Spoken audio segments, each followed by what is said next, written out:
好，大家好，呢個係 GT08智能手錶嘅介紹啦。咁而家首先我哋等我將個盒打開咗先，咁呢隻錶就喺個 package 裏邊啦。咁呢，然後個包裝盒裏邊呢，本身亦都會跟埋電池啦、說明書啦，同埋都有一條叉電線嘅。好，咁而家首先我哋將個電池呢擺咗入隻錶度先啦。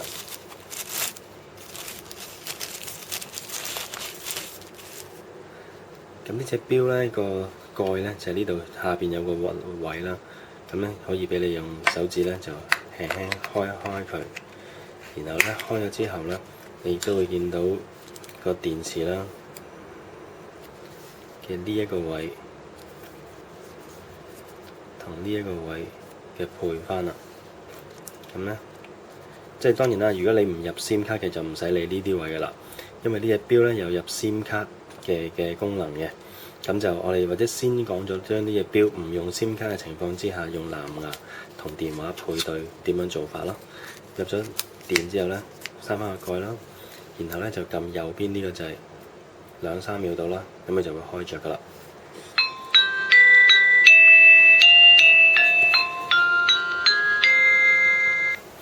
咁開咗個錶之後啦，基本上你已經見到佢有一個藍牙係自動開咗嘅，本身預設就開咗嘅，佢就會開始去，你見到啦，佢搜尋中開始去揾你附近嘅藍牙啦。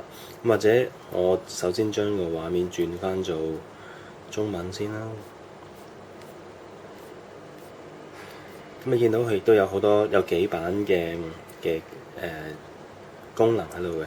有幾版喺度嘅，咁首先中間係個時間啦，咁然後附近周圍有好多，譬如話睡眠監測啊、藍牙或者係打電話嘅功能啊咁樣嘅。咁咧我搣咗個保護貼先，咁然後我陣間逐個功能同大家試一試啊。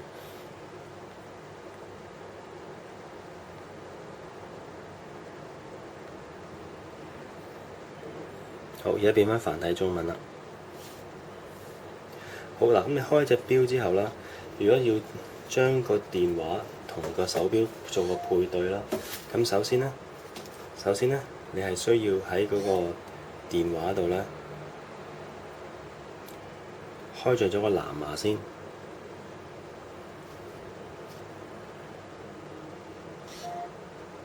咁我而家由頭嚟一次啊。首先喺電話開咗個藍牙，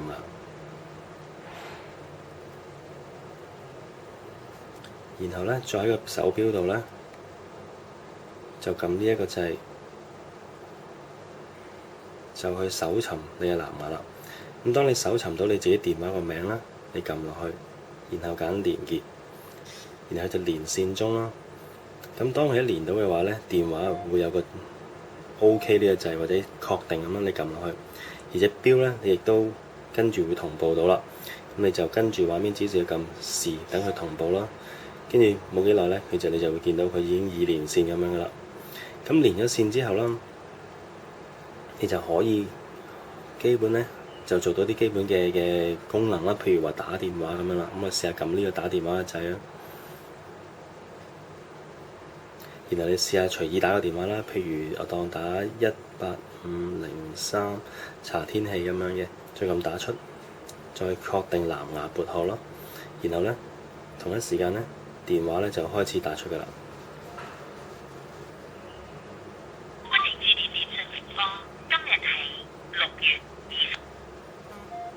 好，跟住或者我哋可以試一試聽歌啦。咁聽歌點樣做法呢？就係將電話嘅歌呢就播出嚟喺個手錶度播嘅。咁我哋首先當然要揀翻聽歌個掣啦，就係藍色呢粒。咁你撳咗落去之後啦，sorry 唔好意思，係撳上面呢粒綠色呢個係啦，然後再撳播放啦。咁咧佢就會自己開始去將電話嘅歌咧播出嚟喺個錶度。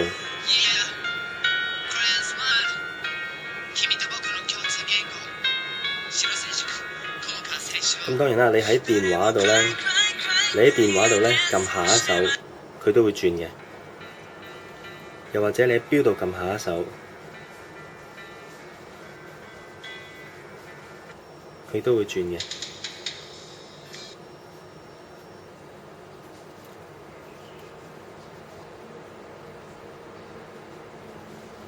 咁譬如話你唔想喺錶度播啦，停返去啦，咁你停一撳 pause 撳停咯，然後出返去，咁就 OK 噶啦。OK，咁就呢個就係基本你一接駁咗藍牙就可以做到嘅功能嘅。咁但係如果你話想再喺個手錶度睇到啲 WhatsApp 啊，或者係其他嘅電郵嘅通知嘅話咧，首先咧你就要喺個電話度啦，就要下載咗個程式先嘅。咁呢個程式叫咩名咧？就叫做 MediaTek 嘅。咁因為時間關係啦，我預先就喺電話度下載咗嘅。咁但係我都嘗試一次俾你睇點樣去搜尋咯。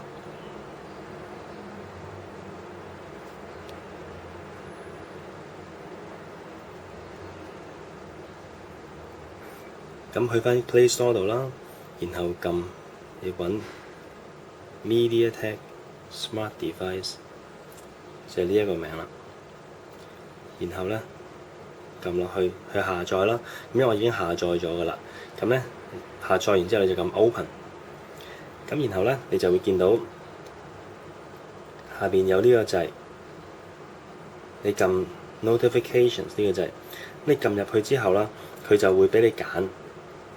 你有啲乜嘢嘅程式喺電話度有通知你嘅時候，你會喺個錶度顯示出嚟咧？就係你見到就係呢一堆啦，有好多嘅。咁視乎唔同人電話都有唔同嘅程式咁啦。有邊啲你想喺個手錶度顯示出嚟嘅話咧，你就撳開咗佢；唔要嘅就 off 咗佢。如此類推啦。譬如我想要 WhatsApp 有通知嘅，咁你就撳開咯；WeChat 有通知嘅，你撳開咯。我譬如話好似上邊咁煤氣公司嚟嘅，我唔想要咁，我 off 咗佢咯。如此類推啦。整好之後出返去，咁咧，當你嘅手錶同個電話藍牙連接配對好之後咧，呢度咧你會見到佢係寫住 connected 或者係已連接嘅。咁當有時你連線嘅時候咧，明明配對咗噶啦，但呢度仲係連線中啊，或者係斷線咁樣咧，唔使擔心嘅。你只需要出返去喺藍牙度熄一熄，然後再開返着佢，重新配對過一次，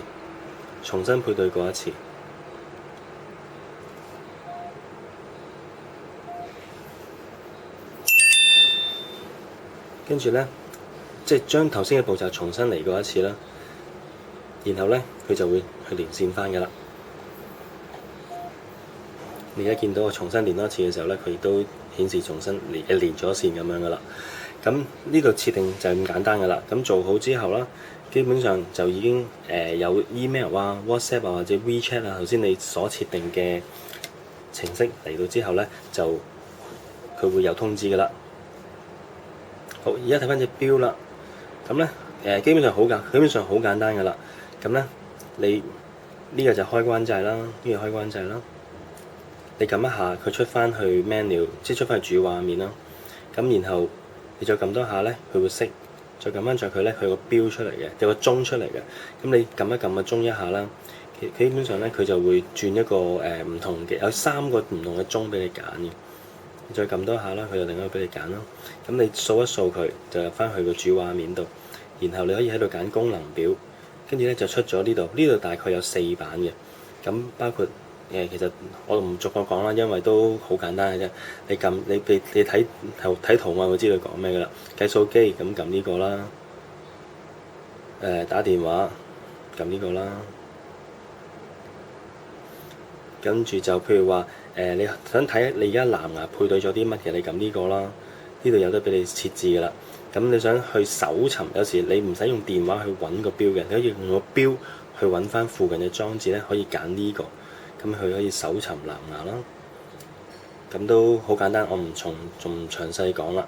咁頭先我講聽歌就撳上面呢個啦。咁因為呢個錶咧，佢可以入到 SIM 卡，亦都可以入到 SD 卡記憶卡嘅。咁所以如果你唔用冇藍牙配置嘅，冇配對到任何電話嘅，純粹有張 SD 卡裏邊，係有啲歌嘅，想喺錶度播出嚟嘅話咧，咁呢一個係啦。咁因為而家冇 SD 卡啦，所以冇檔案啦。跟住就譬如話，好似電話都有嘅模式啊，即係譬如話開會，我揀咗呢個開會模式。戶外呢個即係電話一樣嘅功能啦，咁呢度都有得揀嘅。咁同埋咧，呢隻錶咧，佢本身都有個鏡頭可以俾你拍嘢嘅。咁就如果要影嘅話咧，佢有個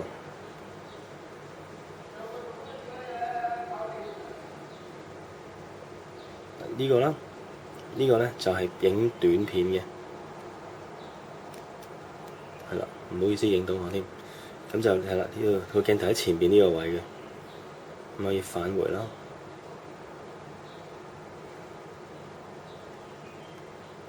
好，咁然後做其他嘅設定嘅話咧，都可以喺翻呢個位度做設定噶啦。譬如你想 set 翻時間啊、語言啊嗰樣嘢咧，同電話都好一樣噶啦，好接近噶啦。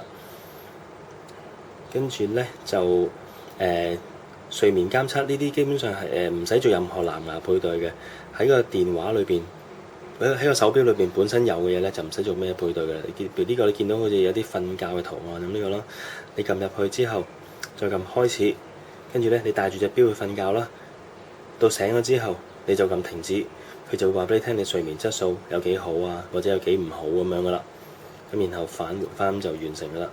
咁但係記住一樣嘢啦，當你入咗 SIM 卡落呢隻錶度嘅時候咧，你隻錶只能夠打出打入同埋收發短信嘅啫，收發短信同埋打出打入係啦，就做唔到其他嘅 WhatsApp 嘅功能噶啦。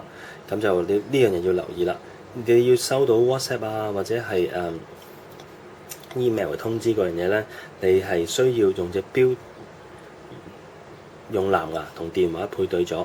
然後咧個程式就會將電話所做到嘅功能咧傳送到去隻錶度，先至做到呢啲功能嘅啦。咁簡單講就係你要收到 WhatsApp 要藍牙啦，入 SIM 卡淨係打出打入同埋 SMS 啦。同埋提一樣嘢你見到側邊呢個就係呢個係喇叭位啦。咁然後 USB 插電嘅話咧，都好似電話咁嘅啫，就我唔詳細試啦，插翻呢個位，再駁落電腦或者係插電器咁樣啦。咁就提一樣嘢就係唔好帶嚟沖涼，唔好帶嚟游水啦，因為佢本身就唔會防到水嘅。但係你話如果譬如落雨啊、跑步嗰啲汗呢啲 OK 嘅，咁但係就記住唔好浸水啦。咁呢隻錶介紹去到呢度啦。